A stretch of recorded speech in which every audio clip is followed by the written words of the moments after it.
सुजानगढ़ शहर के राजकीय बगड़िया अस्पताल का नज़ारा मंगलवार को सुबह अजीब सा दिखा और ये अपने आप में धरना स्थल सा नजर आया। बगड़िया अस्पताल में सुबह सैकड़ों मरीजों को परेशानियों का सामना करना पड़ा। दरअसल एक दिन पहले एक महिला ने कंपाउंडर पर छेड़छाड़ का आरोप लगाते हुए मुकदमा दर्ज करवाया है, जबकि हॉस्पिटल की ओर से भी कंपाउंडर के साथ मारपीट करने का मुकदमा दर्ज करवाया गया है। राजकार्य में बाधा का मुकदमा दर्ज करवाया गया है। मारपीट के आरोपियों को अरेस्ट करने की मांग को लेकर कर्मचारी सुबह धरने पर बैठ गए, जिससे मरीजों को परेशान होना पड़ा। धरनार्थियों ने काफ़ी देर तक नारेबाजी की और मारपीट के आरोपियों को अरेस्ट करने की मांग की। दूसरी ओर पीड़ित महिला पक्ष की ओर से ही कर्मचारियों के सामने अस्पताल परिसर में धरना लगाकर नारेबाजी की गई और कहा गया कि जनता के साथ खिलवाड़ करने वाले कर्मचारी जनता को परेशान करते हुए धरने पर बैठ गए हैं। प्रदर्शनकारियों ने महिला के साथ छेड़छाड़ करने के आरोपी को अरेस्ट करने की मांग की। इस दौरान डीएसपी दर्जाराम, उपखंड अधिकारी ओम प्रकाश वर्मा मौके पर पहुंचे और दोनों पक्षों से 5-5 लोगों की कमेटी गठित कर उपखंड कार्यालय में वार्ता करने का न्योता दिया। कर्मचारी नेता महेश ओझा ने बताया कि इलाज करने वाली नर्सिंग स्टाफ पर अगर हमला किया जाता है तो वो अपना काम कैसे करेंगे, इस बारे में प्रशासन को सोचना चाहिए। आम जनता को सोचना चाहिए कि कर्मचारियों को क्यों धमकाया जाता है और क्यों उन पर हमला किया जाता है। इस प्रकार से कर्मचारी कब तक काम करेंगे और कब तक अन्याय सहन करेंगे। दूसरी ओर कॉमरेड राम नारायण रुलानिया ने कहा कि 10-10 सालों से कर्मचारी पैसे दे देकर यहाँ पर जमे हुए हैं। हर 3 साल से नियम कायदों के मुताबिक इनका ट्रांसफ़र होना चाहिए। नेताओं के संरक्षण के चलते ये लोग जनता को राजकार्य में बाधा के मुकदमे डर दिखा दिखा कर अन्याय करते हैं। इनको राजनीति करनी है। सैकड़ों मरीज परेशान हो रहे हैं तो ये रोज़ रोज़ अस्पताल में धरना क्यों देते हैं। जनता को सोचना चाहिए कि ऐसे लोगों को कब तक बर्दाश्त करेंगे। सोचने वाली बात यह है कि धरना चाहे कर्मचारी दें या आम आदमी दें, लेकिन परेशान मरीजों को होना पड़ता है। अपने घर से चलकर यहाँ इलाज की उम्मीद में आए लोगों को परेशान होना पड़ता है, जिसके कारण लोग इस व्यवस्था को कोसते हुए नजर आते हैं। एहतियात के तौर पर पुलिस जाब्ता हॉस्पिटल में तैनात रहा। मौके पर पहुंचे धीरज आठ ने कहा कि अस्पताल के लोग लपकों पर मुकदमे क्यों नहीं करते, क्या इससे राजकार्य में बाधा नहीं पहुंचती। दूसरी ओर डीएसपी दर्जाराम बोस प्रदर्शनकारियों के बीच पहुंचे और कहा कि आप लोग प्रशासन के पास आते, मेरे ऑफिस में आते, अस्पताल में प्रदर्शन करके न्याय प्राप्त करने का ये कौन सा तरीका है। जिस पर एडवोकेट बनवारी लाल बिजानिया ने कहा कि अस्पताल में कर्मचारी धरने देकर मरीजों और जनता को परेशान करते हैं। अगर इनका ये न्याय प्राप्त करने का तरीका है तो जनता भी इसी प्रकार का न्याय प्राप्त करने का तरीका अपनाने पर मजबूर होती है। क्या जनता की जान की यहाँ पर कोई कीमत नहीं है। कुछ देर बाद दोनों पक्षों के 5-5 लोगों की कमेटी का गठन किया गया, जो उपखंड कार्यालय में वार्ता करेगी। प्रशासन की मौजूदगी में विवाद के हल निकालने के प्रयास किए जाएंगे।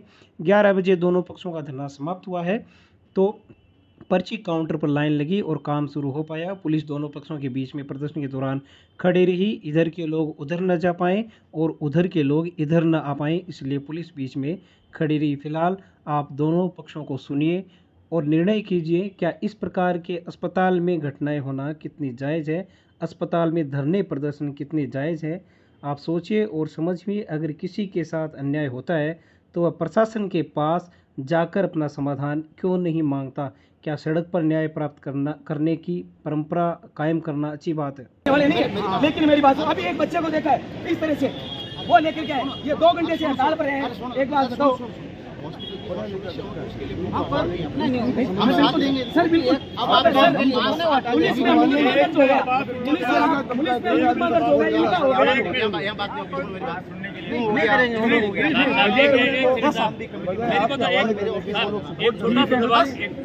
बिल्कुल पुलिस में एक बात बताओ, ये हड़ताल का तरीका है क्या? कितना बता दो, अगर ये प्रदर्शन का तरीका है तो यहाँ पर भी ये प्रदर्शन का तरीका है।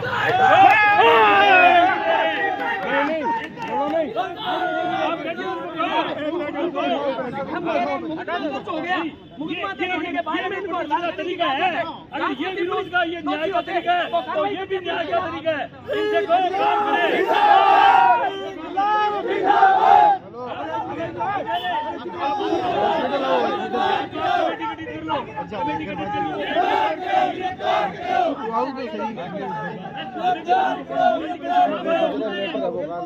कमेटी जो पीड़ित लोग हैं उनका इलाज करो। आरोपी ये बात होगी वो आ रही आरोप ये तो नहीं है ये हड़ताल करने वाले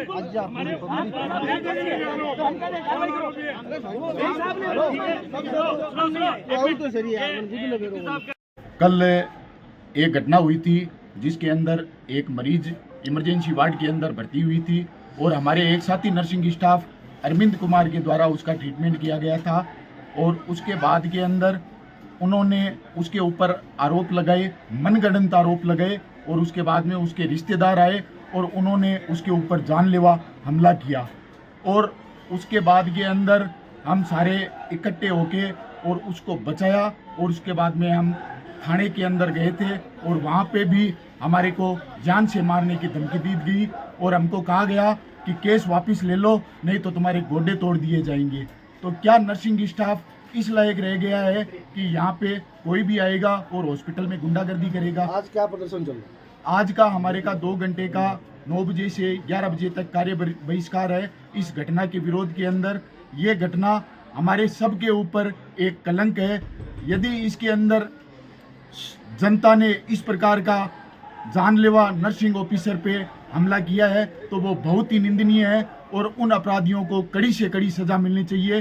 साथ ही मैं एक और कहना चाहूँगा, इस घटना के बाद के अंदर हम अपने नर्सिंग साथी के साथ में खड़े हुए हैं तो उन्होंने हमारे खिलाफ भी FIR लॉन्च करवाई है।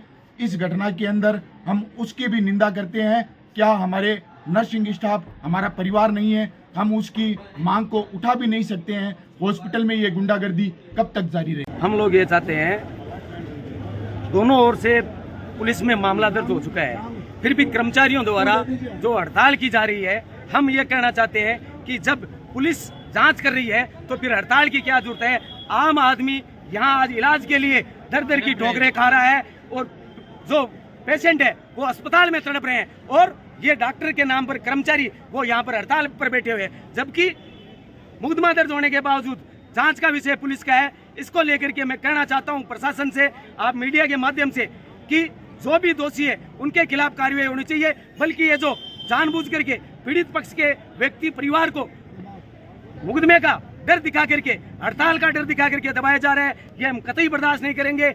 अस्पताल के अंदर 10-10 साल से यहाँ कर्मचारी बैठे हैं जड़े जमा करके, यहाँ का प्रशासन और ये लोग यहाँ मंथली पैसा दे करके यहाँ 10 सालों से बैठे हैं, जबकि नियम है कि 3 साल से ज्यादा कोई कर्मचारी नहीं रह सकता, लेकिन यहाँ 10-10 साल से बैठे हैं। मैं कहना चाहता हूँ यहाँ के मीडिया के माध्यम से प्रशासन को कि जो 10-10, 5-5 साल से यहाँ बैठे हैं उनको यहाँ से ट्रांसफर किया जाए और किसी नए व्यक्ति को यहाँ पर ड्यूटी दी जाए। और प्रशासन द्वारा डेलीगेशन कमेटी गठित की गई है, 5-5 व्यक्ति। हम अभी सारे के सारे SDM ऑफिस जाएंगे और वहाँ जाकर के हमारा निर्णय लेंगे, आगे की कार्रवाई तय करेंगे। और पीड़ित परिवार को जब तक न्याय नहीं मिलेगा और दोषी जब तक सजा नहीं मिलेगी तब तक हम चुप बैठने वाले नहीं है। इनकलाब जिंदाबाद। मैं क्यों परेशान हो रही है? मैं तो देखो खुद मेरे को खुद को दिखाने के लिए आया हूँ। मैं परेशान हूँ 4 दिनों से और रोज यहाँ पे लकपका होगिरी होती है। पुलिस की गाड़ी आज ही देखी है मैंने तो, और यहाँ पे राजनीति बहुत हो रही है। कांग्रेस और बीजेपी दोनों आपस में लड़े हुए हैं। आम जनता परेशान हो रही है और डॉक्टरों को भी यहाँ पे कुछ नहीं हो रहा है और इतना लपकागिरी हो रहा है, कोई कुछ बोलने वाला नहीं है। और मरे हुए हैं वैजाज में हरण बाजन है तो सुजांगड़ी का नेता बोला है, बस मैं तो आई कहूँ। दुख बहुत है, जनता बहुत हाँ। है, मतलब है।